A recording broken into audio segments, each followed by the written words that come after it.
Então, boa noite a todos. Pode parecer um lugar comum o que eu vou dizer, mas não é, é mesmo com muita alegria que eu estou aqui pela segunda vez neste local da Soma, que, como o João disse, foi um processo em que eu participei em Lisboa, numa fase um bocado complicada da minha vida, em todos os aspectos, familiar, laboral, etc, etc. E para mim foi uma descoberta. Eu já conhecia o João, já conhecia de nome, obviamente, não o conhecia pessoalmente, conhecia a obra do Roberto Freire, conhecia vagamente os princípios da Soma, conhecia o Reich, mas depois foi um processo que se realizou em Lisboa e que foi ótimo e ficou para sempre cá dentro, até porque foi durante esse processo que eu conheci a minha atual companheira, que deve estar aí a chegar, e portanto isto foi uma ligação que foi muito, muito forte. Portanto, obrigado por virem. Se eu começar a falar muito depressa, vocês digam calma. Se houver alguma palavra de português de lá que não coincida com o português daqui, vocês interrompam-me logo, porque pode tirar o sentido completo a uma frase. E, portanto, interrompam-me sempre que quiserem, perguntem sempre que quiserem. Quando o João me propôs o tema de anarquismo no cotidiano, eu disse cá para comigo, olha, alguma vez tinha que ser a primeira, e, portanto, vai ser agora. Curiosamente, é um tema que me vem acompanhando cada vez mais ao longo dos anos, mas é um tema em que eu penso nele, mas nunca escrevi nada sobre ele, portanto, não tenho um pensamento articulado. Portanto, o que vocês vão ouvir aqui vai ser todo um conjunto de reflexões minhas que eu venho fazendo com o passar dos anos, a mim próprio, ou muitas vezes com a minha companheira, com outros companheiros mais chegados. Não é um tema que eu falo abertamente, portanto, no fundo não vai ser um discurso muito bem articulado, ao contrário do que poderia ser se eu falasse sobre outras questões do anarquismo, mas é reflexões que vão vindo, que vão acontecendo ao longo da vida.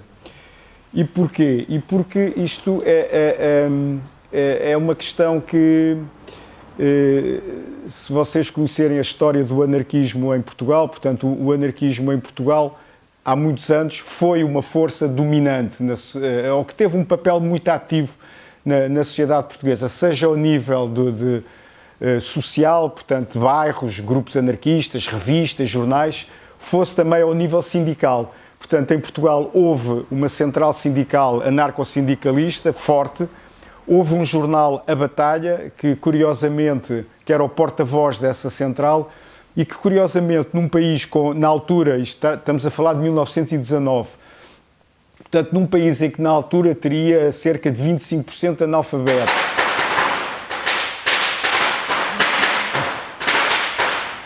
com um nível de vida relativamente baixo, etc., chegou a ser, enfim, para alguns, o terceiro jornal diário nacional, para outros, o segundo. E, portanto, era um processo curioso. Os operários cotizavam-se, compravam o exemplar da Batalha, que saía naquele dia, depois havia um ou dois que liam para um grupo alargado de pessoas. E, portanto, enfim, isto criou uma dinâmica tal na sociedade portuguesa que, enfim, o capitalismo, as classes dominantes tiveram que recorrer ao fascismo. Portanto, esse fascismo aconteceu em 1926 e Portugal sofreu uma ditadura fascista longuíssima. Enfim, qualquer ditadura é longa, esta então foi particular, nem que fosse só um dia já era demais, mas esta então foi de 1926 a 1974. Tendo em consideração que ainda por cima Portugal era um país isolado, Espanha ao lado também estava numa ditadura franquista, com Franco, do outro lado era o Atlântico, e, portanto, o movimento anarquista português foi completamente,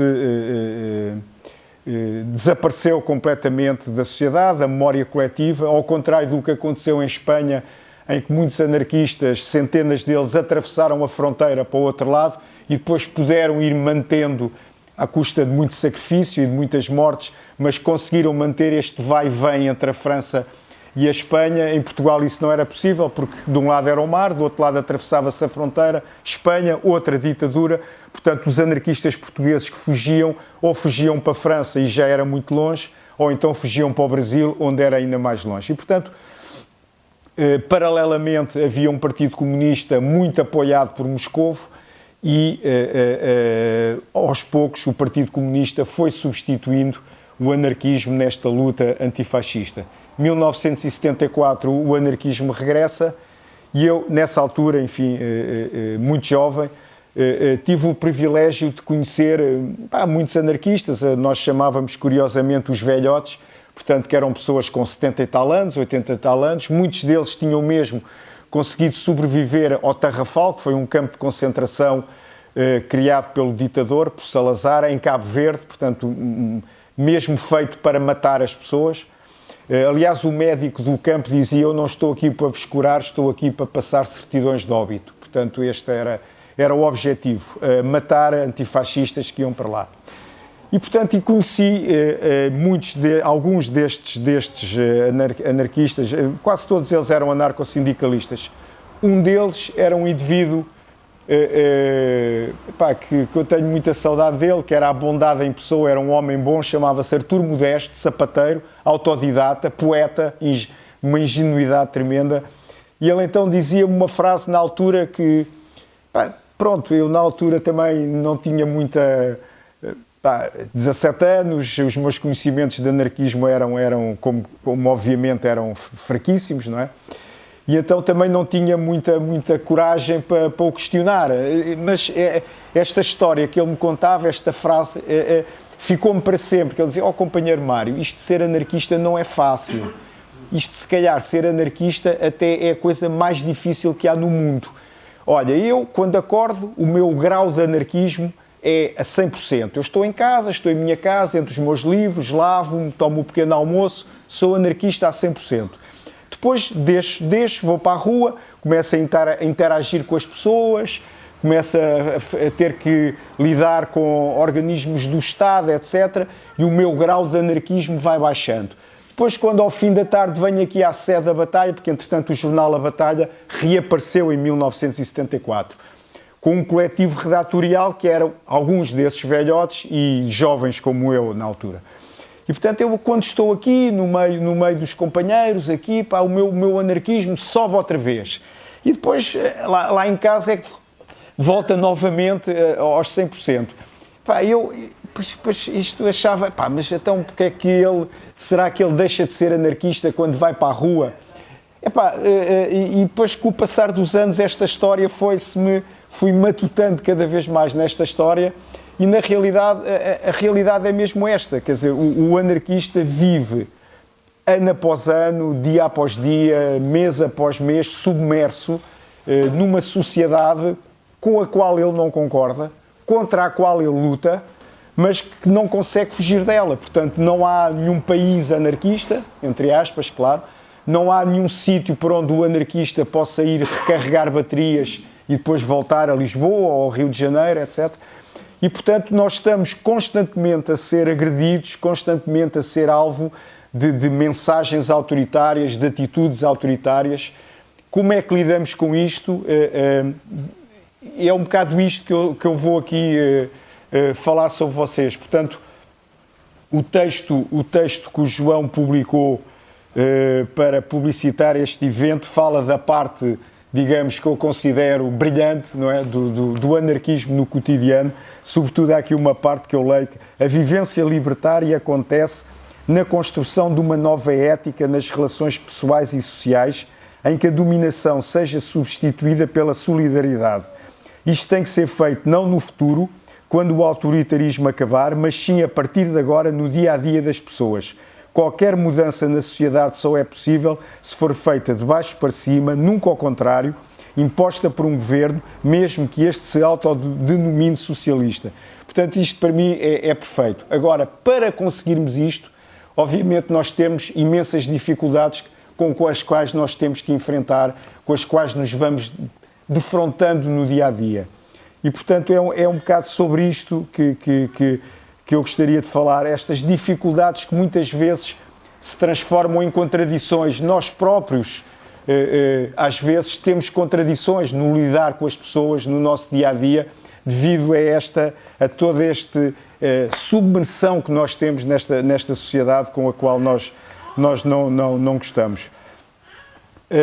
Como eu não sei qual é o vosso grau, agora é vocês, de conhecimento do anarquismo, portanto eu fazia só aqui uma breve resenha histórica do que é o anarquismo, para vocês se enquadrarem melhor. Portanto, o anarquismo, como nós o conhecemos atualmente, portanto, porque, enfim, há historiadores, mesmo historiadores anarquistas, como o Max Nettlau, que diz que Jesus Cristo foi o primeiro anarquista, as primeiras comunidades religiosas onde viviam em comunidade e onde se praticava um cristianismo primitivo podiam ser consideradas comunidades anarquistas, etc. Portanto, enfim, eu não vou por aí.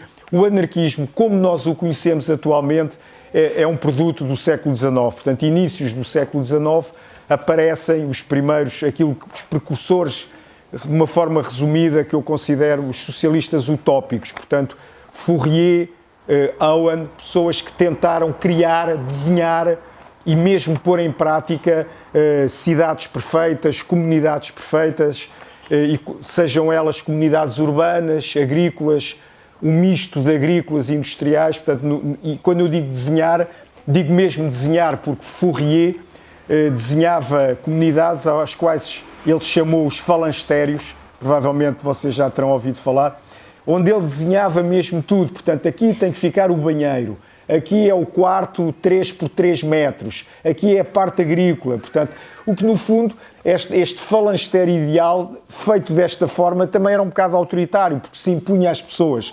As pessoas não podiam criar o seu falangstério, tinham que seguir aquelas regras criadas por ele.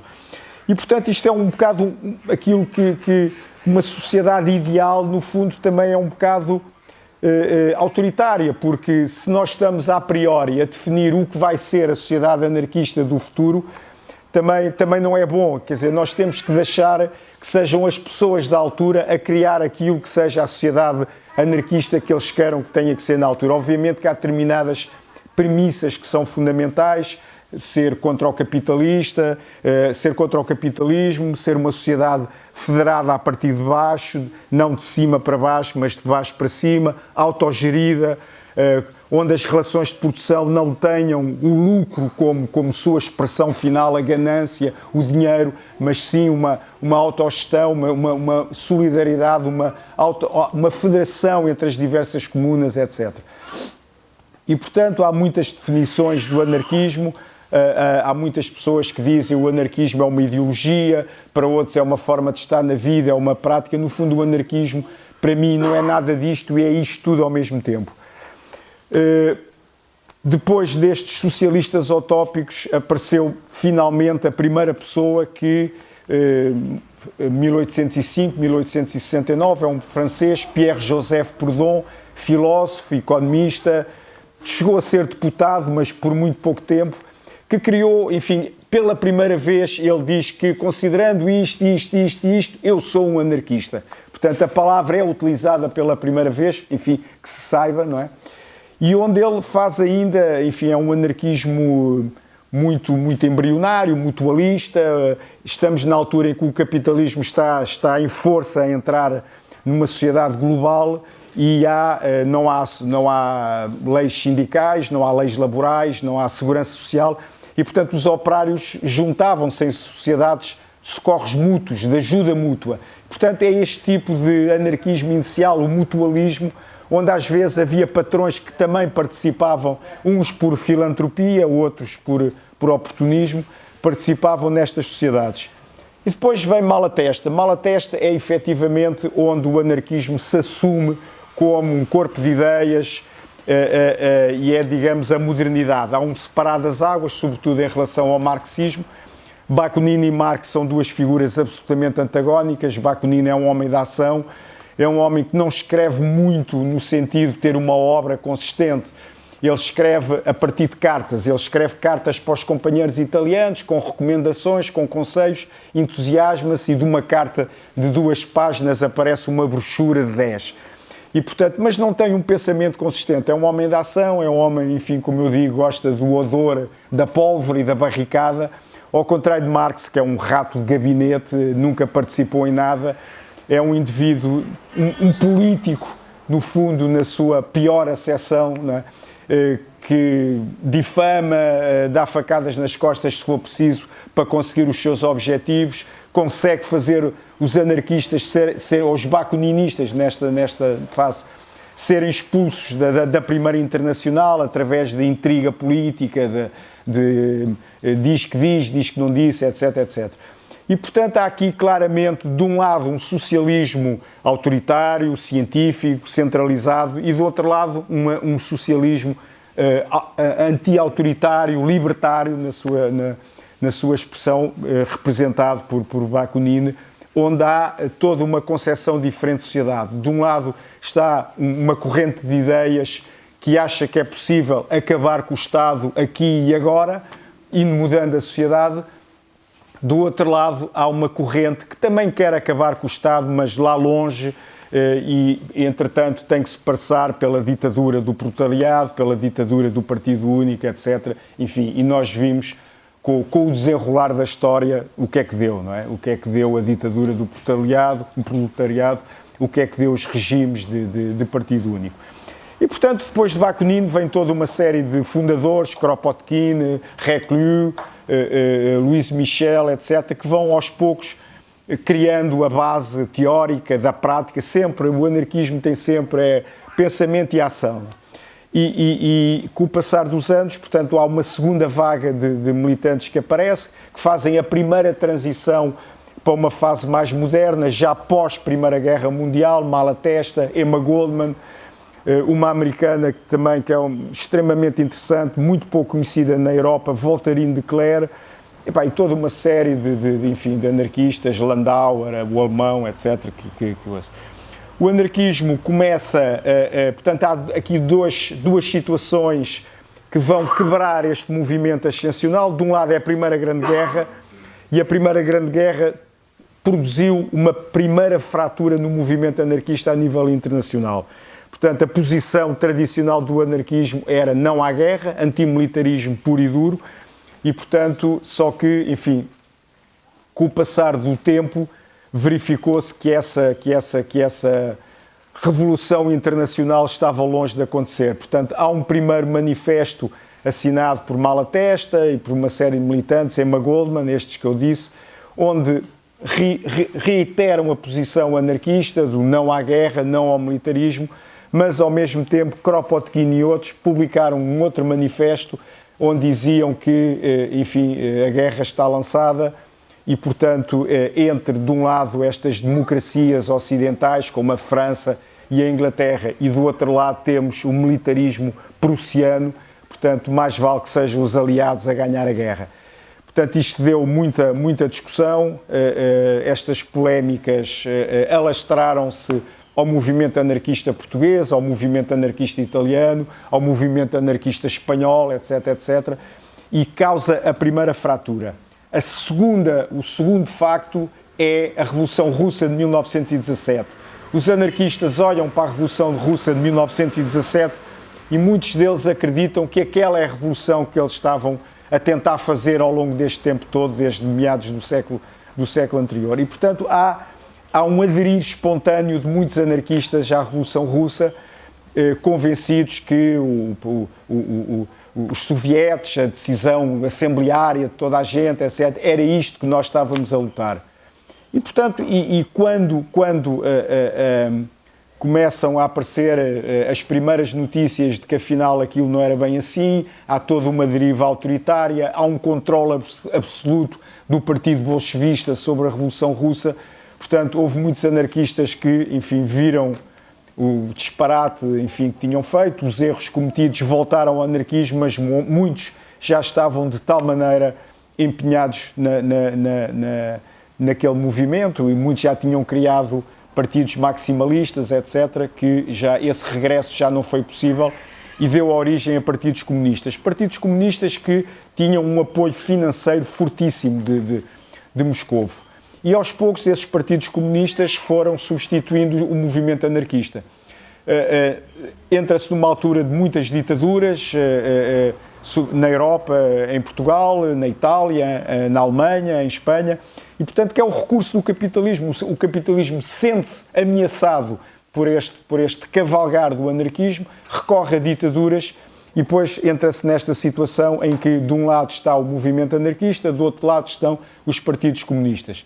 Mais uma vez eu recorro a uma história contada por um destes velhotes que me dizia, naquela altura, e estamos a falar já da década de 40, portanto, naquela altura, os membros do Partido Comunista, quando sentiam que a polícia política estava muito ao pé deles, muito perto, quase a prendê-los, entravam para a clandestinidade. Tinham um ordenado fixo que o partido dava ou a eles ou à família. Se a polícia estava quase a prendê-los, eram retirados de Portugal, iam passar uns tempos à Bulgária, à Checoslováquia, etc., onde tinham tudo. Depois voltavam outra vez. Eles tinham todas as condições. Nós, às vezes, nem dinheiro para o tabaco tínhamos.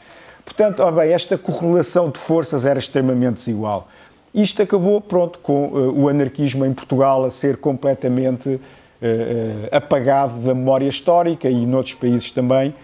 E, sobretudo, após, em 1936, dá-se uma revolução em Espanha, que foi, digamos, que a altura onde o anarquismo, na sua grande globalidade, não estou agora a falar de pequenas experiências que foram acontecendo sempre ao longo dos tempos com sucesso, estou a falar mesmo de uma transformação profunda de um grande território. Portanto, em Espanha, em 1936, há uma revolução que começa por ser uma revolução anarquista, depois acaba, infelizmente, por ser uma guerra civil, e onde, efetivamente, toda a Catalunha ficou anarquista, digamos assim, com a produção, a economia, a agricultura, a saúde completamente a funcionar em moldes anarquistas.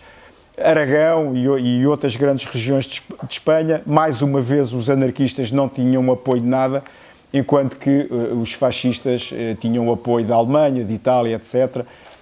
Portanto, a correlação de forças foi desigual. Enfim, também foram cometidos alguns erros de análise, alguns erros de prática, e, portanto, a partir de 1939 o anarquismo desaparece mesmo também. Curiosamente, entra numa fase agravada com a Segunda Guerra Mundial. A Segunda Guerra Mundial dá uma transformação profunda da sociedade europeia, onde o capitalismo assume um caráter já perfeitamente global. Aquilo que estamos a assistir hoje começa, na minha opinião, em 1945, com uma globalização completa do capitalismo, das grandes empresas, progressivamente uma aliança muito forte entre o capital e o poder político, que vai sendo vário. Quer dizer, o capitalismo nem sempre, neste momento, na minha opinião, o que predomina é uma aliança fortíssima entre o capitalismo financeiro e o poder político, mas nem sempre foi assim. Antes foi o capitalismo industrial, começou por ser o agrário, portanto, o domínio dentro, a classe dominante, que são, enfim, é um conjunto de várias, mas a classe dominante dentro do capitalismo também não foi sendo sempre a mesma. De repente, quando já ninguém sabia o que era anarquismo, dá-se uma coisa em França, ficou conhecida como o Maio de 68, 1968, e de repente começaram novamente a aparecer bandeiras pretas, começaram a aparecer novamente slogans, e em 69 aparece o célebre Azinho circulado, que se tornou provavelmente um dos maiores, ou o maior ícone, não é, que aparece um pouco por todo lado, grafitado, ou legal ou ilegal, enfim, aparece um pouco por todo lado, e há uma certa recuperação. Portanto, o anarquismo, curiosamente, recupera novamente, quando já ninguém esperava, após maio de 68, e aos poucos tem vindo novamente a recuperar em países onde teve uma presença ativa antes de todos estes processos de declínio. Estou a falar de Espanha, estou a falar de Itália, estou a falar de França, enfim, espero poder falar do Brasil também, mas foi sobretudo em países onde ele já tinha sido forte, em que aos poucos recomeçou também a aparecer. Em Portugal, enfim, não atingiu a dimensão que teve antes de 1926, mas, portanto, houve também uma certa recuperação. Há vários locais, há jornais, há revistas, etc. E, portanto, isto é uma breve história do anarquismo, mas, portanto, o que é importante perceber é esta diferença que existe basicamente entre o socialismo anarquista, digamos, libertário, e o marxismo, onde há toda uma crítica à autoridade e, sobretudo, toda uma crítica à dominação.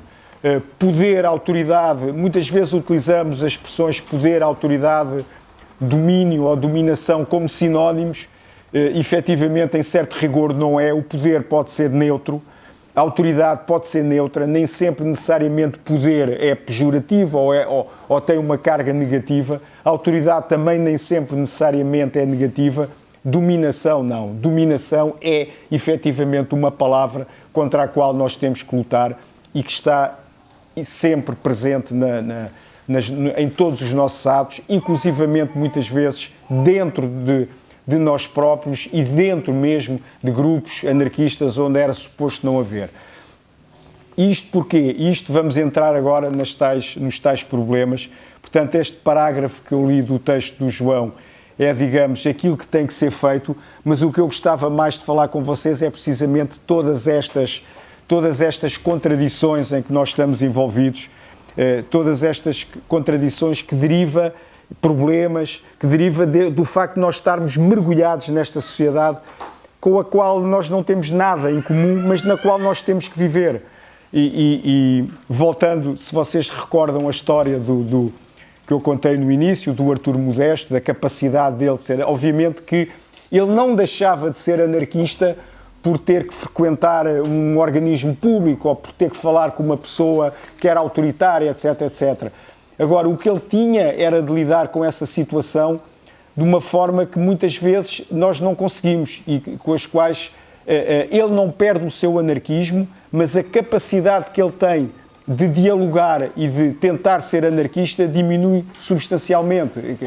Eu não deixei de ser anarquista ou não perdi a minha capacidade de ser anarquista porque a páginas tantas percebi, Mário, em Portugal não dá, tu não vais conseguir, ao contrário do que sucede em França e em Itália, onde eu tinha companheiros que viviam do e para o anarquismo, como editores, como tradutores, 4 ou 5 que se juntavam e faziam uma tipografia em autogestão. Em Portugal isto não é possível, portanto tu vais ter que arranjar um emprego.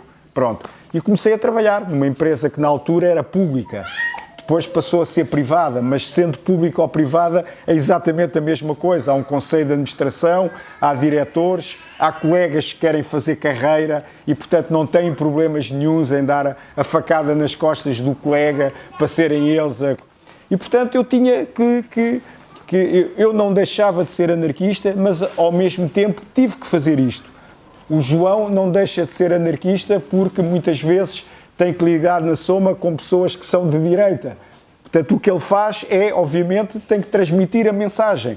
O Alexandre não deixa de ser anarquista por dar aulas numa escola que não é anarquista, ou que não se rege por princípios anarquistas. O que ele faz é tentar, todos os dias, passar uma mensagem muito mais libertadora, tentar pôr as pessoas a pensar pela cabeça dele, pela cabeça delas e manter uma capacidade organizativa e tentar ir organizando as pessoas de uma forma anarquista. Portanto, é isto que na realidade nós temos que ir lutando na nossa vida. Portanto, o homem, obviamente que há muitas opções, não é? O homem é um animal social e, portanto, tem que interagir com as pessoas, não se pode isolar. Obviamente que o isolamento é outra forma de muita gente, de muitos companheiros, reagir a estas situações e então criam o seu mundo, a sua esfera. Enfim, há muitos casos. Aqui no Brasil, por exemplo, há um exemplo que é típico, que é muito conhecido, que é a colónia Sicília. Portanto, uma série de anarquistas que vieram da Europa, foram se instalar no Paraná, num sítio absolutamente recôndito, e tentaram viverem ali em comunidade, em autossuficiência, etc. Portanto, isso muitas vezes não resulta. Enfim, na colónia Sicília, ao fim de determinados anos, não resultou. Mas, portanto, isto é uma opção também. São pessoas que se isolam, que vão viver... neste momento, na Europa, há um grande movimento, ou enfim, há um certo movimento de regresso à terra, deixar as cidades. As cidades são encaradas como selvas urbanas, onde as pessoas perderam toda a noção de solidariedade, de entreajuda, as pessoas vivem no mesmo prédio, não se conhecem, há toda uma carga negativa que existe nelas e, portanto, é o regresso à terra, uma tentativa de recuperar uma agricultura também aí tradicional, que não seja a agricultura das multinacionais, das Monsantos, dos transgénicos, portanto, um regresso aos saberes tradicionais do cultivo da terra, seja em grupo, seja em comunidade, pronto, é uma opção, é criar o seu mundo. Outros, pura e simplesmente, metem o anarquismo na gaveta e vão tratar da sua vida. Em Portugal, que no passado foram anarquistas, portanto, isto é uma doença que vai dando. Portanto, são pessoas que pura e simplesmente foram anarquistas, mas depois deixaram de ser. Uma foi ministra da Educação, outro foi ministro da Saúde e outro até chegou a ser ministro das Forças Armadas, o que eu acho que é, na realidade, uma coisa inacreditável. Mas pronto, isto reflete-se, isto reflete-se. Eu lembro, por exemplo, quando eu agora já não trabalho, portanto, e agora finalmente estou a concretizar um dos tais sonhos que eu tinha em 74 e 75, que era ter uma editora anarquista. Portanto, aquele livro que está ali é o primeiro livro, finalmente, de uma editora que eu e mais a minha companheira e mais 2 ou 3 companheiros resolvemos fazer, que é uma coletânea, lá está, e é como o anarquismo não é monolítico, não tem uma visão monolítica, ao contrário do marxismo. Os textos dos fundadores do anarquismo não são peças finais, são textos de partida para toda uma atualização que tem que ser permanente. A sociedade muda. A sociedade, os textos originais, Bakunin viveu há 100 anos atrás. Portanto, independentemente de toda a atualidade dele, a sociedade muda. Mudou, o capitalismo mudou em 100 anos. A própria religião mudou em 100 anos. A forma de estar das pessoas muda em 100 anos. Portanto, nós não nos podemos cingir àqueles textos que existiram, que foram escritos há 100 anos, como resposta a determinadas condições, a determinadas formas de luta, mas temos que os ir atualizando, temos que os ir adaptando a uma sociedade que não para de evoluir. E, portanto, há muitas visões. Há o anarcossindicalismo, o anarcocomunismo, etc, etc. E uma das visões do anarquismo minoritária foi o ilegalismo. O ilegalismo começou em França, no tempo da Belle Époque, portanto, um período que vai entre 1870, o fim da Guerra Franco-Prussiana, e o início da Primeira Guerra Mundial, que eram indivíduos que eram ladrões anarquistas. Portanto, roubavam os ricos, só roubavam às classes dominantes, de preferência sem violência, e uma parte do dinheiro que roubavam era dado para revistas anarquistas, financiar caixas de greve, ajudar famílias que os operários estavam presos, etc, etc. E, portanto, são textos deles, onde eles, aliás, o título do livro é uma frase de uma declaração de um deles: preferi roubar a ser roubado. Portanto, eles não eram contra o trabalho, enfim, atualmente há uma grande crítica ao trabalho assalariado, eles não era esse tipo de crítica que faziam, eles faziam uma crítica ao trabalho no sentido das condições de trabalho que haviam na altura. Portanto, eu se vou trabalhar, eu não aceito ir dar o suor do meu esforço, trabalhar 10, 12 horas fechado numa fábrica em condições péssimas de salubridade. Também não quero ir pedir esmola, porque isso para mim é humilhante e, portanto, eu não quero ser roubado, vou roubar. E, portanto, Clément Duval, Alexandre Marius-Jacot, que é talvez o ladrão anarquista mais conhecido, que é uma figura fantástica. E depois, mais tarde, aqui na Argentina, os anarquistas expropriadores, portanto, já assumiram uma outra forma, mas o objetivo era o mesmo. Aí já roubavam bancos, portanto, já não roubavam as classes dominantes, as casas apenas. Na altura da Belle Époque, enfim, não havia dinheiro virtual, praticamente não havia sistema bancário. Então, qualquer rico, qualquer nobre, qualquer padre, bispo, guardava a riqueza em casa. Portanto, havia um cofre onde tudo era lá guardado. Portanto, bastava, já nessa altura havia revistas sociais e, portanto, o Alexandre Marius-Jacot só tinha que estar atento à revista social que dizia: o senhor Marquês de qualquer coisa saiu de Paris para a sua casa de campo no Loire.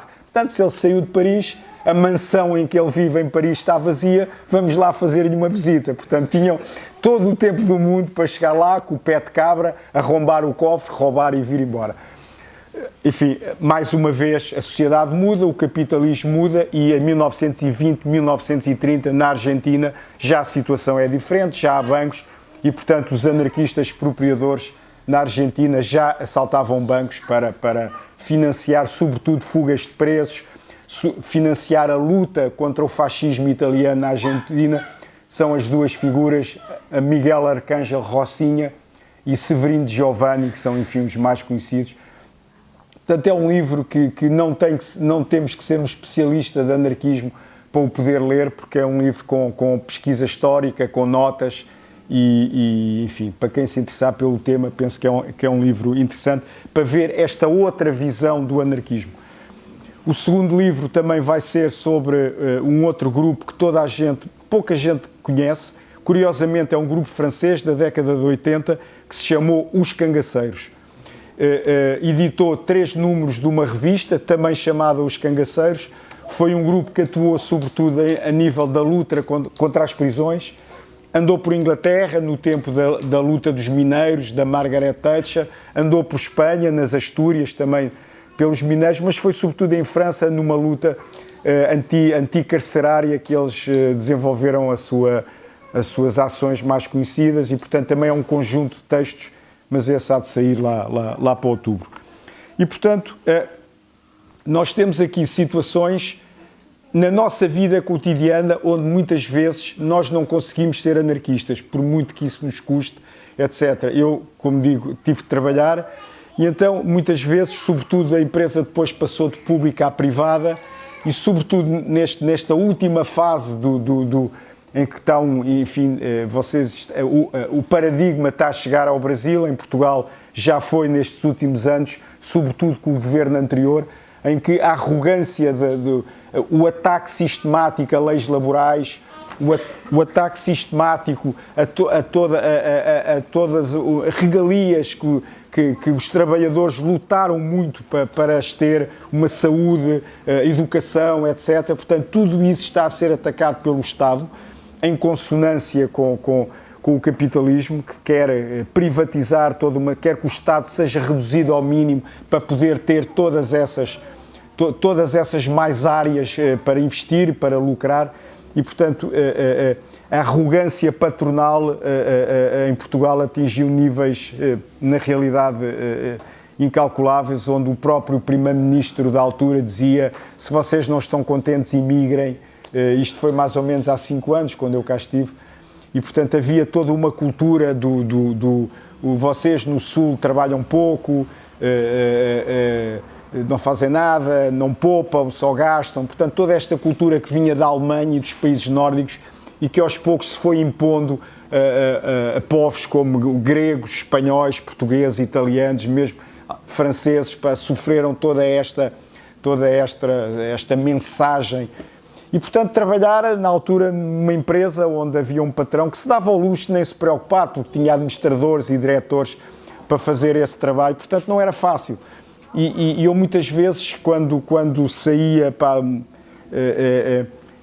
e tinha que ir às vezes diretamente do trabalho para uma reunião, por exemplo, do coletivo redatorial da revista Utopia, eu transportava em mim uma carga de tal maneira negativa que muitas vezes, se aquela reunião não corresse bem, eu reagia muitas vezes de uma forma extremamente negativa. Portanto, eu não era capaz, tal era a carga negativa que eu levava em mim, de despir esse fato de autoritário, sem eu querer, obviamente, de dominação, etc., e chegar a um espaço onde eu estaria com companheiros, um espaço livre, não é? Naquela concepção do Aquimbei, os espaços anarquistas temporários, onde temporariamente há igualdade, há fraternidade, etc. Portanto, eu não era capaz, e como eu, havia muita gente, o próprio relacionamento, isto transmite-se nas relações pessoais, nas relações da família.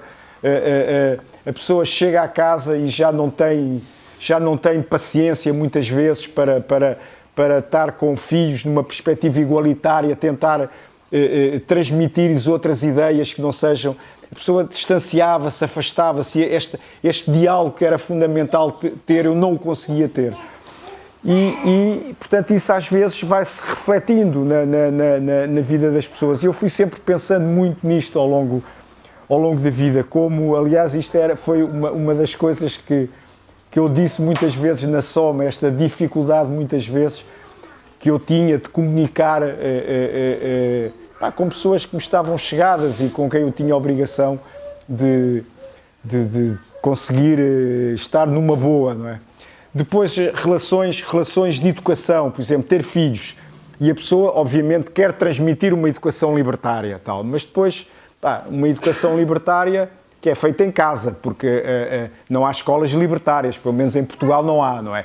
Ou seja, os filhos vão para escolas onde também lhes é transmitida toda uma carga, sobretudo agora, nestes últimos tempos, de competitividade, de agressividade, de individualidade. Quer dizer, eu neste momento, quando vou à universidade onde eu estudei, eu saio de lá doente, prefiro nem ir. Quer dizer, eu passei... É certo que a universidade, quando eu frequentei, portanto, foi numa época de grande efervescência política e social em Portugal. Agora, ir a uma faculdade ou ir ao hospital é exatamente tudo ascético, tudo branquinho, não há um póster numa parede, não se pode pôr nada sem autorização do presidente do conselho diretivo, etc. Portanto, os estudantes não se preocupam minimamente com questões ou poucos se preocupam porque é que isto é assim, porque é que eu não posso pôr aqui coisas na parede, não. Há toda uma educação pela competitividade, pelo individualismo, no mau sentido da palavra, não é o individualismo anarquista, que esse também existe e também é uma forma de estar, mas é toda uma carga que se transmite às pessoas e eu via chegar à empresa onde eu trabalhei recém-licenciados, pessoas extremamente habilitadas, com mestrados, com doutoramentos, que não tinham o mínimo problema de irem receber o ordenado mínimo, porque assim, eu entro e depois daqui a 5 anos sou diretor de marketing e daqui a 10 anos sou diretor disto. Portanto, há aqui toda uma carga que tu estás a educar filhos numa determinada perspectiva e depois eles vão encontrar uma realidade que não é nada daquilo que se diz em casa, não corresponde minimamente àquilo que nós gostaríamos que fosse. E isso depois cria, mais uma vez, eu lembro-me do desânimo que às vezes tinha quando tentava, se calhar talvez cedo demais, mas quando tentava explicar aos meus filhos porque é que eles não deviam beber Coca-Cola. E então, isto são exemplos extremamente comezinhos, que se calhar muitos de vocês não acharão, isto é ridículo e tal. Mas na realidade eu tentava transmitir, olha, a Coca-Cola, tal, ali com um discurso de 15 minutos. Depois, passado 2 semanas, lá estava um a beber Coca-Cola. Isto era uma coisa para mim extremamente desanimadora. Onde é que eu falhei e tal? Onde é que isto não está a correr bem? Mas isto, depois ia falar com alguém que era um especialista em educação libertária. E ele vinha, lia aqueles manuais todos de educação libertária, do Codelo, por exemplo, que é um companheiro italiano que escreve muito, etc. Mas eu achava, isto é espetacular em teoria, mas depois pôr isto na prática, isto é difícil, tal. E depois mesmo que haja, por exemplo, em Espanha há imensas escolas anarquistas. Mas depois há uma certa, eu acho isto espetacular, etc., onde as crianças são mesmo educadas numa perspectiva de fraternidade, etc. Mas eu questiono muitas vezes se estas pessoas, se estes miúdos, quando saem da escola, se depois estão preparados para enfrentar uma vida real, que não tem nada a ver com aqueles princípios que lhes foram sendo incutidos na escola, onde as pessoas têm que ser solidárias, têm que ser fraternas, que isto não vai ser, que mais cedo ou mais tarde isto está de ser mudado e que o dinheiro não serve para nada, etc. E depois eles, de repente, se estão confrontados com colegas ou vão para uma universidade e a vida real não é nada daquilo. Portanto, todas estas aparentes contradições que nós vamos lidando, as próprias relações amorosas, como é que o amor não escolhe, portanto, um anarquista pode se apaixonar por uma pessoa que não é anarquista. E, portanto, como é que é este lidar no dia-a-dia em que há uma pessoa que é anarquista e há outra que não é? E depois há todo um conjunto de situações em que há uma discordância total. Isto muitas vezes traz situações de confronto ou de cedência, onde nós muitas vezes vamos ter que ceder para manter uma determinada situação ou uma determinada relação e isso depois perturba as pessoas que se sentem um bocado perdidas, mas afinal eu penso assim, mas afinal estou a trabalhar numa empresa que até produz, eu acho que aqui se diz polpa para papel, lá é pasta para papel, que não é propriamente uma empresa ambientalmente muito correta. Depois vou para casa e estou com uma pessoa que não é anarquista todas este lidar com estas situações na tentativa de encontrar uma harmonia que muitas vezes é difícil, mas que sobretudo nos vai questionando a nós próprios ao longo do tempo e que nos faz levantar questões. Muitas pessoas desistem, obviamente. Eu, enfim, nunca desisti, mas obviamente que há sempre momentos de desânimo ou momentos onde a pessoa se questiona mais, mas será que isto é uma perda de tempo, não é? Será que eu consegui transmitir alguma coisa? Será que eu fiz alguma coisa de útil em prol do anarquismo e em prol de uma sociedade mais justa, à minha escala, obviamente, etc. Depois, há toda uma questão de relacionamentos, ou seja, eu ainda tenho, enfim, a sorte de viver em Lisboa, onde há outras pessoas que pensam como eu, há locais, etc, etc. Mas, por exemplo, um dos membros desta editora é um rapaz que desenha, os desenhos são dele, e ele trabalha numa escola, um ordenado de miséria, mas, sobretudo, ele vive completamente isolado. Ele vive numa pequena localidade do interior de Portugal, chamada Penalva do Castelo, onde não existe mais nenhum anarquista. Ele é o único. Portanto, e aquele desgraçado, quer dizer, quando quer estar com anarquistas, tem que fazer uma viagem de autocarro para aí de 100 e tal quilómetros para vir a Lisboa, mas ele também não tem um ordenado muito por aí além, ele recebe o salário mínimo, portanto também não tem muito dinheiro para vir a Lisboa assim com frequência.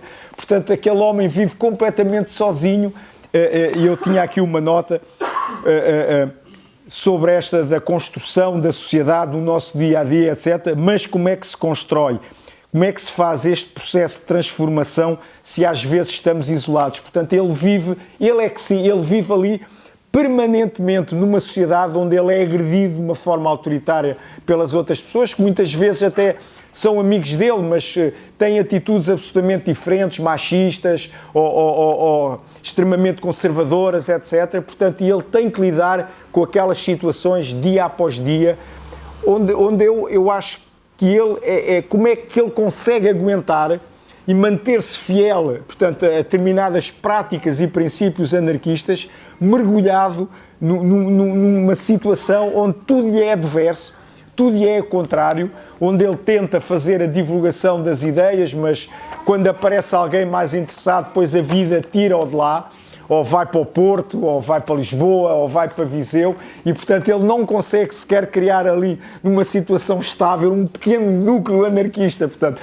E são todas estas coisas com as quais nós nos habituamos a lidar e por isto é que o Artur Modesto, voltando ao início, dizia: companheiro Mário, isto de ser anarquista não é fácil, isto provavelmente é a coisa mais difícil do mundo. Mas é uma coisa que é difícil, mas no fundo, quando nós acreditamos verdadeiramente, e este acreditar não tem nada a ver com fé ou com religiosidade, é um acreditar no sentido de que nós acreditamos realmente que é possível uma sociedade muito mais justa que esta, muito mais fraterna que esta, e onde haja uma solidariedade, onde toda uma forma de vida completamente diferente desta, seja numa cidade, seja mais isolado no campo, fazendo agricultura biológica, qualquer coisa do género, mas, portanto, é possível na realidade, e há pequenos exemplos disto. Infelizmente, o capitalismo tem uma capacidade de se reciclar e de aproveitar tudo e mais alguma coisa, mesmo antigas propostas do anarquismo, e agora entra um bocado na questão da atualidade do anarquismo, em que nós reparamos que muitas propostas que o anarquismo, para além das críticas que o anarquismo tem feito, quer à sociedade, quer ao marxismo, quer ao capitalismo, quer ao Estado, a religião, se estão a materializar e a se ver que são na realidade essas.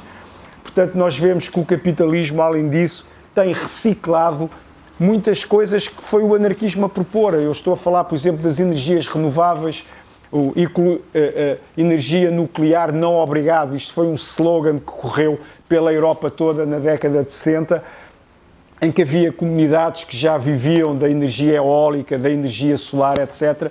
O capitalismo não tem ideologia, isto dá dinheiro, é um nicho de mercado, vende, faz-se. E, portanto, nós neste momento temos uma Alemanha, a China e a própria Alemanha, que são grandes produtores, sobretudo a China, painéis solares, portanto, fotovoltaicos, pequenos instrumentos de autossuficiência, como fornos de pão, etc, etc. Tudo isto o capitalismo já produz. A agricultura alternativa, biológica, orgânica, como penso que aqui no Brasil não se diz biológica, é orgânica, não é? Agricultura orgânica, etc. Tudo isto é aproveitado, é um negócio, o negócio da certificação desta agricultura é uma coisa tremenda. O comércio justo, vocês veem que o comércio justo já está nas mãos de duas multinacionais.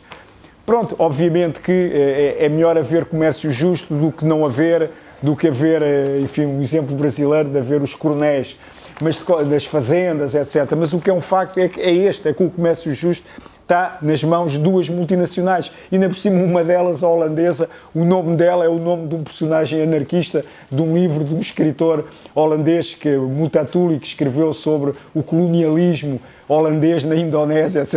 Até isto eles se vão aproveitar para fazer. E, portanto, há aqui toda um aproveitamento que o anarquismo que o capitalismo vai fazendo de propostas, mas que, apesar disto tudo, enfim, para finalizar e para utilizando uma palavra que é muito querida na Soma, que é ser-se anarquista é na realidade ter-se uma tesão por uma vida melhor, por uma sociedade melhor, e é para isso que nós lutamos, independentemente de todas as nossas próprias contradições, de todas as dificuldades, de todas as nossas formas, muitas vezes ter que lutar num dia-a-dia que é adverso. Obrigado. Venham as perguntas. Obrigado.